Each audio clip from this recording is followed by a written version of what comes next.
one of the things that reading the hospice books helped me realize is that at the end of life, the person who is passing over is literally between worlds. And they'll start seeing things. You know, this is where we hear of people seeing their departed loved ones coming for them. There's a wonderful new book out called Trips, Visions, and Crowded Rooms.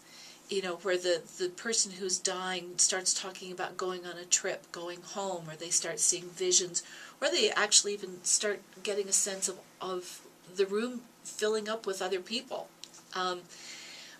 So for their loved ones or their caregivers who are not seeing these other beings, they can say, well, you know, you can't possibly be seeing Aunt Betsy. You know, she died 40 years ago. Well, trust me, Aunt Betsy's there. If Uncle Harry says he sees her, she's there. So rather than our resisting this tipping over process that's happening with the person who's dying, go with them.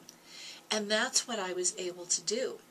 And so when Stephen reached that point, and he would ask me, like, are we flying? And I would say, yeah, we're flying, we're going home. And he said, oh, do we have an escort? And I said, yeah, they're F-16 fighter planes. They're called the Blue Angels.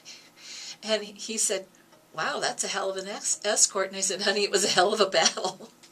But we played this way, you know, and I'll tell you the story quickly here, because I think this is a good thing to end on, is to give people this vision that if you're in the flow, you may or may not have these experiences, but it's much more likely that you will.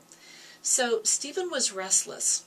It was like 3 o'clock in the morning, and he was trying to get out of bed, which meant I had to run around and catch him before he did. And he was trying to dance with me, which was kind of cute. But then all of a sudden, I mean, I was facing him, and he turns me around, and he says, what do the signs say? He's got me facing the same direction he's facing. He says, what do the signs say? He was seeing signs, and he couldn't read them. Well, I couldn't see them because they weren't for me. And I felt bad because I had promised him that I would walk up to the door of death with him, and here I was failing him at the last minute. So I said, honey, I'm really sorry, I can't see them. Maybe they say this way home, or, you know, something. Anyway, we just kind of finally got him settled back down.